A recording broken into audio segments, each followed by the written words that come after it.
सिंधिया और दिग्विजय सिंह दोनों राजघरानों से आते हैं। आप देख रहे हैं राजनीतिक तौर पर विरोधी दलों में खड़े हुए हैं, एक समय पर साथ में थे, लेकिन क्या आप जानते हैं कि जब साथ में थे तब भी दूरियां बहुत ज़बरदस्त थीं। इसकी बहुत बड़ी वजह है इन दोनों परिवारों का इतिहास जानने जैसा है, दिलचस्प है। अब लड़ाई इतनी आगे बढ़ गई है कि राम रावण तक आ गई है।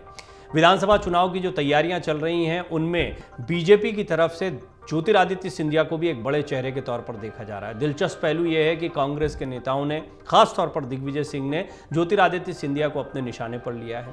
प्रियंका जिस तरीके से अपनी बड़ी चुनावी रैली उनके क्षेत्र में करने जा रही हैं, ग्वालियर चंबल का ये क्षेत्र कांग्रेस के लिए बहुत महत्वपूर्ण है। पिछली बार अच्छा प्रदर्शन हुआ था, लेकिन तब ज्योतिरादित्य सिंधिया को इसका श्रेय गया था। उनका क्षेत्र है जो कि अब बीजेपी के पाले में है। अगर कांग्रेस को अपना पिछला प्रदर्शन दोहराना है तो महाकौशल और ग्वालियर चंबल में जो उनका पिछला प्रदर्शन था उसको दोहराना जरूरी है। लिहाजा इसको भी एक चुनावी रणनीति के तौर पर देखा जा रहा है कि क्यों सिंधिया को घेरा जा रहा है। लेकिन सिंधिया को घेरे जाने की एक बड़ी वजह यह भी है कि यह माना जा रहा है कि कहीं ना कहीं सिंधिया को एक चेहरे के तौर पर सामने रखा जा रहा है। बात करते हैं दिग्विजय सिंह और ज्योतिरादित्य सिंधिया की आपसी लड़ाई की। दरअसल ये सिर्फ राजनीतिक नहीं है, ऐसा लगता है पारिवारिक और ये बरसों से चली आ रही, दशकों से चली आई लड़ाई है। उसका इतिहास भी बताऊं उससे पहले ताजा मामला जान लीजिए। विधानसभा चुनाव से पहले एमपी के बड़े नेताओं के एक दूसरे पर राजनीतिक हमले तेज हो गए हैं। सिंधिया के आरोप पर दिग्विजय सिंह ने पलटवार किया है। मध्य प्रदेश के विधानसभा चुनाव में कुछ महीनों का वक्त बाकी है, लेकिन एक बार फिर प्रदेश के दो राजघराने राम और रावण को लेकर इन शब्दों का इस्तेमाल कर एक दूसरे पर आरोप प्रत्यारोप लगा रहे हैं। केंद्रीय मंत्री ज्योतिरादित्य सिंधिया के बाद अब पूर्व मुख्यमंत्री दिग्विजय सिंह ने भी निशाना साधा। राम रावण की एंट्री के बाद दोनों राजघरानों की राजनीतिक लड़ाई भी खुलकर आमने सामने आ गई। 8 जुलाई को राघवगढ़ में लाडली बहना सम्मेलन आयोजित किया गया था, जिसमें मुख्यमंत्री शिवराज सिंह चौहान के साथ साथ केंद्रीय मंत्री ज्योतिरादित्य सिंधिया ने भी शिरकत की थी। यहां पर सिंधिया ने मंच से बिना नाम लिए पूर्व मुख्यमंत्री दिग्विजय सिंह और उनके बेटे और पूर्व मंत्री जयवर्धन सिंह पर निशाना साधा था। उन्होंने मंच से क्या कहा था? एक थी बाप बेटे की जोड़ी निराली, कर दी उन्होंने मध्य प्रदेश की झोली खाली।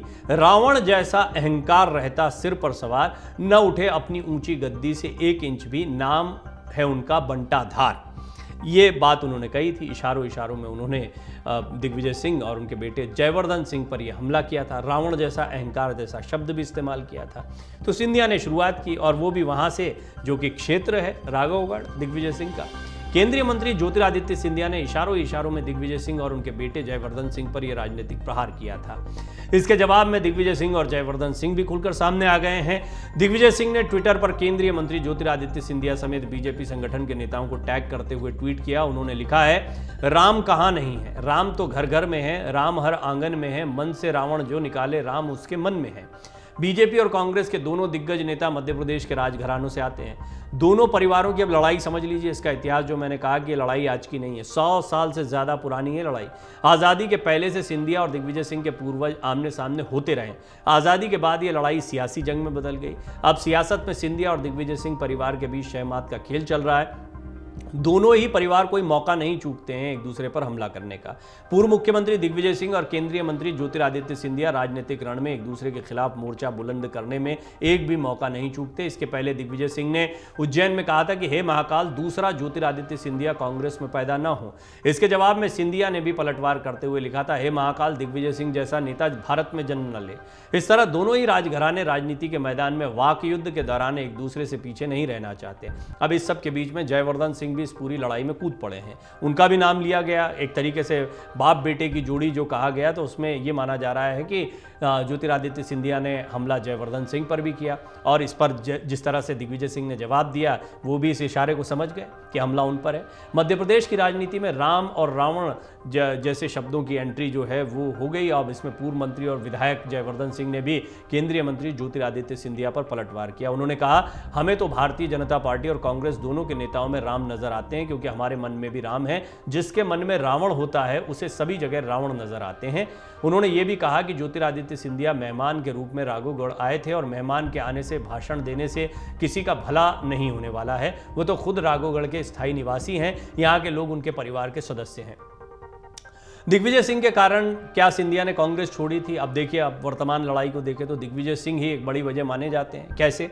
केंद्रीय मंत्री ज्योतिरादित्य सिंधिया के कांग्रेस छोड़ने के कारणों की जब बात होती है तो दिग्विजय सिंह का नाम आता है। दिग्विजय सिंह के कारण क्या उन्होंने कांग्रेस को छोड़ दिया और भाजपा में उनको जाना पड़ा? ये बड़ा सवाल रहा है। दरअसल सिंधिया और दिग्विजय सिंह परिवार की राजनीतिक लड़ाई लगातार 4 दशक से आमने सामने चल रही है। राजनीतिक जानकार मानते हैं कि 1993 में माधवराव सिंधिया की मध्य प्रदेश के मुख्यमंत्री के रूप में ताजपोशी होनी थी, लेकिन दिग्विजय सिंह ने उन्हें मुख्यमंत्री बनने से रोक दिया। इसके बाद अब जयवर्धन सिंह के सामने सबसे बड़ी चुनौती ज्योतिरादित्य सिंधिया के रूप में नजर आ रही थी। इसी के चलते दोनों राजघराने लगातार आमने सामने होते रहे। आखिरकार सिंधिया ने कांग्रेस से किनारा कर लिया। अब दोनों एक दूसरे के विपक्ष में होने की वजह से खुलकर राजनीतिक हमले कर रहे हैं। ये पूरी लड़ाई का लब्बो लुबाब आपको समझ में आ गया होगा। अगर आपको ऐसा लगता है कि वर्तमान में सिंधिया की बगावत के बाद में ये स्थितियां बनी हैं, तो इसके लिए इतिहास की इन कड़ियों को जोड़ना बहुत जरूरी है। माधवराव सिंधिया और दिग्विजय सिंह दोनों एक ही दल में थे, और अगर हम देखें तो माधवराव सिंधिया जो है बहुत ही बड़े नेता थे, बहुत लोकप्रिय नेता भी थे। मध्य प्रदेश में मुख्यमंत्री पद पर उनकी दावेदारी हमेशा से मानी जाती रही, जैसे ज्योतिरादित्य की मानी जाती रही थी। लेकिन माधवराव सिंधिया को मौका नहीं मिल पाया। दिग्विजय सिंह उस समय गद्दी पर बैठने में कामयाब हो गए थे और केंद्र में बेशक माधवराव सिंधिया रहे, लेकिन सबसे महत्वपूर्ण बात यह रही कि यहाँ पर एक राजनीतिक रस्साकची एक ही पार्टी में रहते हुए देखने को मिली। ऐसा नहीं है कि ये दो राजघराने इसलिए दिखता है, और इनका फिर पुराना इतिहास भी कई लोग खंगालने की कोशिश करते हैं कि और भी पुरानी दुश्मनी। लेकिन आप देखें कि एक राजनीतिक दल में 2 नेता होते हैं और आपस में वो जद्दोजहद करते रहते हैं, लेकिन इस जद्दोजहद में ज्योतिरादित्य सिंधिया भी पिछड़ गए। पिता को तो कुर्सी नहीं मिली थी, यहाँ पर ज्योतिरादित्य सिंधिया को भी कुर्सी नहीं मिली। हालांकि उन्होंने कॉम्प्रोमाइज़ किया, कमलनाथ बैठे थे, दिग्विजय सिंह तो बैठे नहीं, लेकिन यहाँ पर कॉम्प्रोमाइज़ करने के बाद में राज्यसभा की जब बारी आई तब भी वो पिछड़ गए। यहाँ से ज्योतिरादित्य सिंधिया को लगा कि मध्य प्रदेश कांग्रेस में उनका बहुत भविष्य नहीं दिखाई पड़ रहा है, या इस तरह की जद्दोजहद उनको आगे भी करनी पड़ेगी, और अगर पार्टी में ही रहकर इन लोगों से लड़ना है तो इससे बेहतर है कि अपोजिट पार्टी में जाकर वो लड़ें।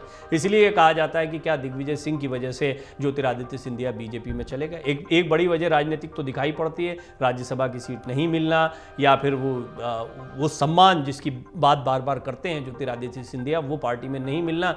और एक और बड़ी वजह यह भी है कि गुना में अपना लोकसभा का चुनाव वो हार गए थे, तो उन्हें ऐसा भी लगा कि कांग्रेस की लोकप्रियता वो नहीं है। अगर लोकसभा की राजनीति, केंद्र की राजनीति करनी तो प्रधानमंत्री मोदी के चेहरे के पीछे खड़े होना चाहिए।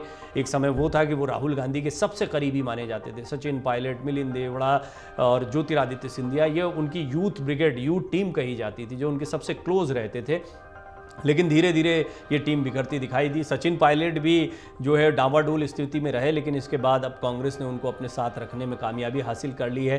खैर, ज्योतिरादित्य सिंधिया कांग्रेस के कई और नेताओं के भी निशाने पर हैं। इसका इशारा ये भी है कि वो बीजेपी के बड़े चेहरे के तौर पर सिंधिया को देख रहे हैं, और सिंधिया भी कोई मौका नहीं चूकते हैं पलटवार करने का। हालांकि इस बार की बात करें तो राघवगढ़ में तो उन्होंने खुद पहले वार किया, जिस पर पलटवार करने की कोशिश ज्योतिरादित्य सिंधिया और जयवर्धन सिंह ने की। अमर उजाला अब आपके टीवी पर भी।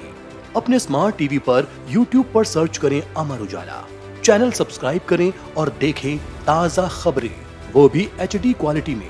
और हाँ, बेल आइकन दबाना ना भूलें ताकि हर खबर हो आपके घर। अमर उजाला, निष्पक्ष, निर्भीक, निरंतर।